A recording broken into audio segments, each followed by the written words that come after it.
Yes, sir. Yes, sir. Yes, sir. Lil Brunson back at you with the back at you, and I'm the best reporting on the Eagles. Listen, before we get into the meat and potatoes, man, when the QB1 come back, make sure you in step for the new year, get all your hurt season merch, all that good stuff. You know what I mean? Listen, first and foremost, I want to say this, man. Great game. It was very entertaining. It wasn't one-sided at all. You know what I mean? Talent on talent. The game was close. It's what you want out of a game during the holiday season. It's absolutely what you want from a game during the holiday season. You know what I mean? Both teams put their best foot forward. The Philadelphia Eagles definitely just fell short by 6 points to the Dallas Cowboys on Christmas Eve by a score of 40-34. A lot of stuff that you could talk about in this game, man. The defense, I want to start with the defensive side of the ball. The defense definitely didn't have its best day today. CeeDee Lamb was picking us apart in that first half. Dak Prescott, and CeeDee Lamb were just in sync the first half of that game. Dak Prescott was marvelous, even after the pick six. You gotta give it up sometime. Dak played a really good game. A really good game.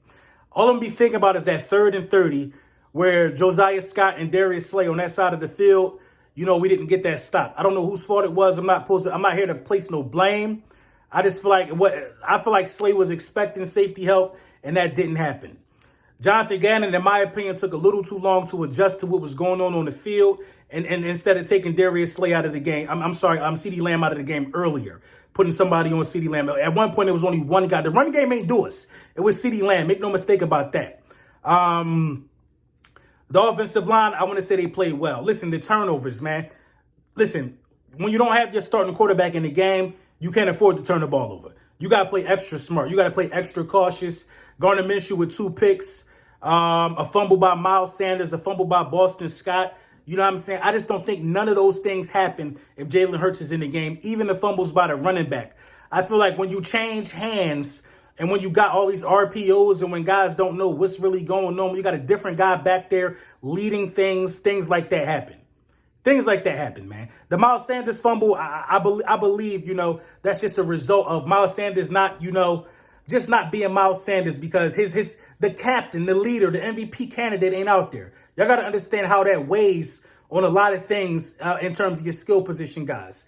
Smitty got a stack on the season, so you can't be mad at that. 2 touchdowns for Smitty, over a buck. You know what I mean? He got his 1,000-yard season. Congratulations to Devontae Smith. He's going to get that regardless. I'm not going to sit here and say Minshew played really good for a backup. Minshew played really good. Minshew gave us quality starter minutes. Quality starter minutes. But I'm here to tell you this right now, man, that we just saw the difference between a good roster with a franchise quarterback and a good roster just with any quarterback. Let's make no mistake about this, man. Listen. The system can make you look pretty, but a franchise quarterback can pull wins out like this. Jalen Hurts would win this game 9 times out of 10. We're not going to give no excuses, though. Ain't no shoulda, woulda, ifs, woulda, couldas, none of that, man. The Philadelphia Eagles lost this game as a team. They came into this game as a team. They're going to take this L as a team. It is what it is. Gardner Minshew, he had the opportunity to have his moment. He had the opportunity to have his moment. You know what I'm saying? He basically closed his eyes on that 4th and 10 and just threw it up, praying somebody would be there. He had his opportunity to show everybody why he should be a starter in the National Football League. And I think Gardner Minshew could help a lot of franchises out. But in games like this, in games where it matter, Gardner Minshew just showed us that, he's a backup for the Philadelphia Eagles. For the Philadelphia Eagles, for our roster, Gardner Minshew showed us that he is a backup. No ifs, ands, or buts about it. That's not no slight to Gardner Minshew, but two interceptions, you know what I'm saying? And the interceptions that he threw were like, he was trying to fit it in tight windows, but he not that guy. He not that guy, bro, to be trying to throw in tight windows clearly because both of his tight window passes were intercepted and the Dallas Cowboys scored on both of those, 7 points on both of them. You know what I mean? I feel like that. Josiah Scott, man, he was getting cooked. He was getting cooked in the slot, getting cooked all over the field. It is what it is. I'm happy at being at 13-2, and all we need is one more to clinch up that bye, which we will get. We got the Saints and the New York Giants. Jalen Hurts will be playing next week. We will beat the Saints. We will have the number 1 seed. But you know what I mean? You just can't make no excuses for the loss. It was a great game. They didn't blow us out. You know what I mean? On a last stand with your backup quarterback shows how talented this roster is. The tipping point in this game was the franchise quarterback. That was the difference. Was the tipping point in this game was we put up 34 on them with Gardner Minshew. Yeah, we got a defensive touchdown with Sweat, who's up to 10 sacks as well. But the tipping point in this game was Jalen Hurts not being there. And it was clear as day on certain drives where you could see, you know, that miss that Gardner threw to Quez Watkins. Jalen Hurts makes that throw. You know what I mean? In the goal line where we had to take 3, we get 7 out of a possession like that. That's what we do because Jalen Hurts is a threat. You know what I'm saying? Gardner Minshew did the best that he could. I'm not mad at Gardner Minshew. Shout out to Gardner Minshew for going out there and handling his business. But at the end of the day, man, Jalen Hurts just showed you why he is who he is. Why he is who he is. You know what I mean? And you got to respect that as well. So, you know, shout out to all the Dallas Cowboys, man. Shout out to the guys that I bet. Shout out to Tuck. Whenever you send me that sweatshirt or whatever, I'm going to have it on for 3 streams or whatever the case may be. Send it to me. You know what I'm saying? Make sure you get it to me before the playoffs because I'm going to tell you right now, I'm wearing Hurt season gear. I'm wearing Eagles gear for the playoffs. So please get it to me before the playoffs. You need to be sending it to me as soon as possible. I'll DM you my mailing address ASAP. You know what I mean? But I'm not mad at this team. I'm not disappointed at all. Listen, we came into this thing with our backup. Our backup played today.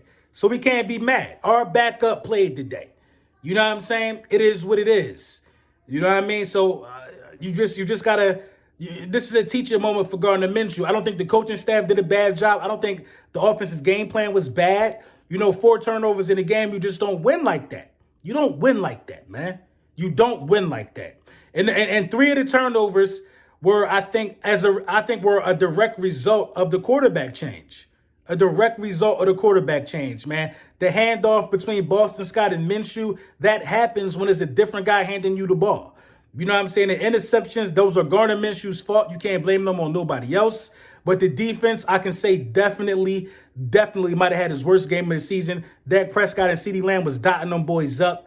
You know what I mean? It just was, at times it was crazy how they couldn't stop CeeDee Lamb. He was 8 for 8, over 100 yards and a touchdown in the first half of this game. I'm not really too mad. I knew CeeDee might have ate the day, but at the end of the day, you know what I mean?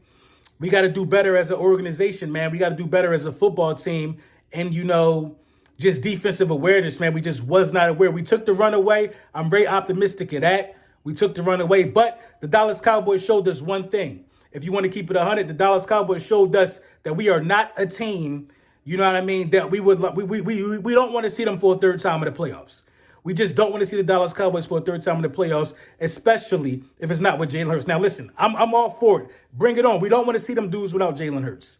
We don't want to see them dudes without Jalen Hurts because Jalen Hurts puts a different level of pressure on the defense, and we saw that today. We were unable to see what Jalen Hurts can do against this defense at home, and we know what Jalen Hurts has been doing to everybody else, putting a different level of pressure with those QB keepers, with those zone reads. Gardner Minshew just does not possess that. He just does not possess that. We had 2 10-point leads in this game. The tipping point were the turnovers, man, but it is what it is, man. I want y'all to enjoy your holiday. Have a Merry Christmas. 13-2, nothing to sneeze at, nothing to be mad at. We're going to lock up this number 1 seed. But for now, the Dallas Cowboys keep their hopes alive in terms of, you know what I mean, getting the division. So, and if they get the division, that means they get the number 1 seed. Let me know what y'all think in the comments, man.